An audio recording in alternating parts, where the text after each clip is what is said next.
All right, let's dive into one of the most traumatic moments in the entire book of Exodus.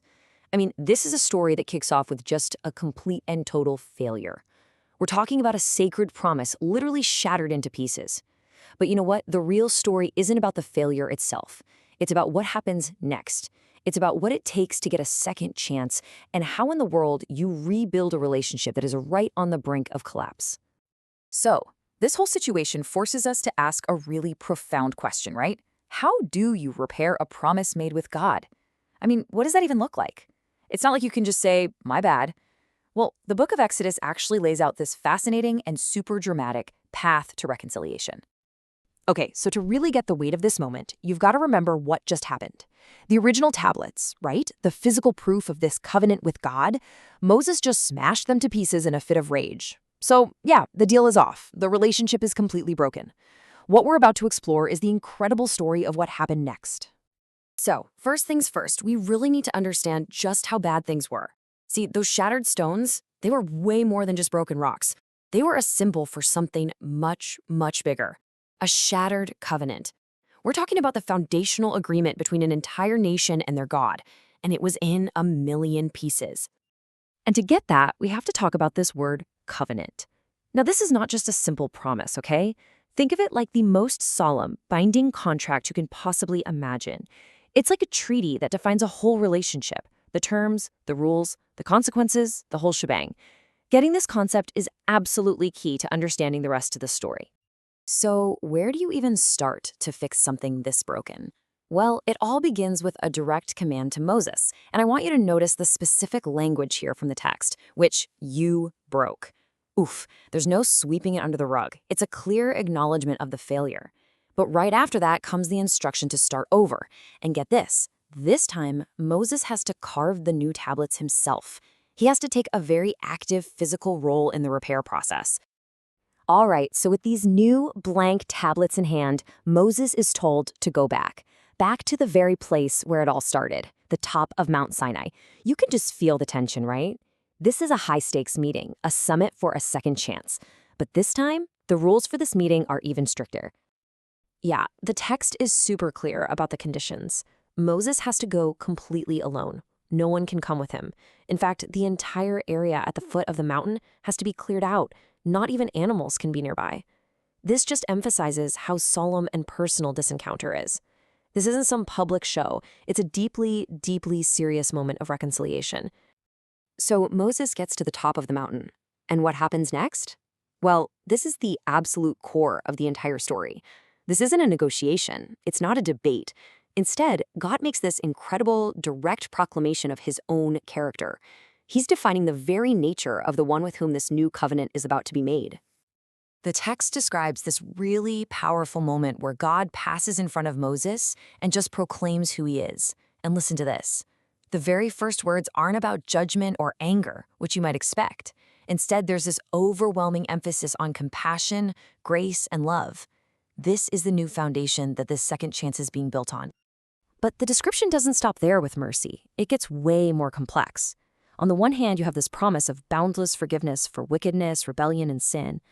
But on the other hand, there's this crystal clear statement of justice, that the guilty will not just get a free pass. So the covenant is being renewed with a being who is somehow both completely merciful and completely just. It's a huge concept to wrap your head around. And what's Moses' reaction to hearing all this? It's immediate. He doesn't argue. He doesn't try to negotiate. He just bows down and worships. And based on this incredible declaration he just heard, he immediately starts pleading for his people. He even admits their faults, calling them stiff-necked, which is basically a biblical way of saying they're stubborn and rebellious. He asks for forgiveness, and he asks for God's presence to stay with them on their journey. Okay, so the relationship has been re-established on this foundation of mercy. Now the focus shifts to the practical stuff, the terms and conditions, if you will. What does this new agreement actually look like day to day? Well, the text lays out a blueprint for how this stiff-necked community is supposed to actually live out their side of the bargain. And the very first principle, absolute 100% loyalty. The core commands are all about exclusivity, no making idols, no worshiping other gods, and creating a very clear separation from the religious practices of all the other cultures around them. This is the absolute, non-negotiable foundation of the New Deal. The covenant also sets up this national rhythm of worship. You've got these 3 annual festivals. Now, these weren't just days off, not just holidays. They were designed as these huge collective acts of remembering and being grateful. By getting everyone together 3 times a year, the whole nation would be united in celebrating their shared story and identity. It was all about reinforcing that bond that had just been repaired. And this structure, it trickles down into everyone's weekly and personal lives. Take the Sabbath, for example. It's set up as this absolute rule of rest, a weekly reminder that they rely on God, even when it's the busiest time of year, like planting or harvest. And then you have principles like dedicating the firstborn and offering the first fruits of the harvest. It all reinforces this pattern of gratitude, making sure the very best of what they have is given back to the one who provided it in the first place. And now we get to the final part of the story. And honestly, it's maybe the most visually stunning part of all. After the covenant is remade and everything's set, the focus shifts to the crazy effect this whole encounter had on Moses himself. Because let me tell you, he does not come down that mountain the same man who went up. 40. Just that number. 40. That's how many days and nights the text says Moses was up on that mountain with God. No food, no water. In these stories, that number, 40, it always signals a period of intense trial that leads to some kind of major transformation.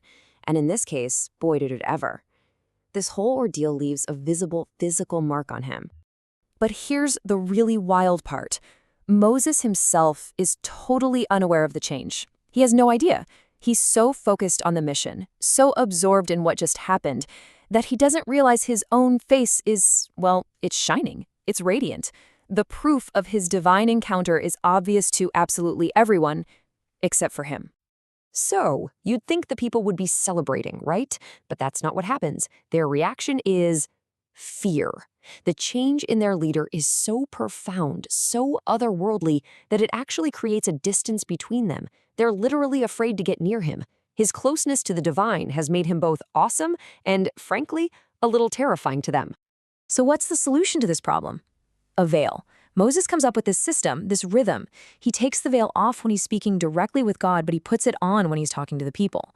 The veil basically acts as a mediator, kind of a buffer. It lets him deliver the message without his glowing face completely freaking everybody out. And all of that leaves us with this one last thought to chew on. The story of the second tablets, it's all about renewing a nation's promise, right? But it ends with the transformation of just one person. So it kind of makes you wonder, what does it mean for a leader to be so profoundly, so visibly changed by their mission? And what did that radiance and that veil really tell us about the true cost and the consequences of leadership?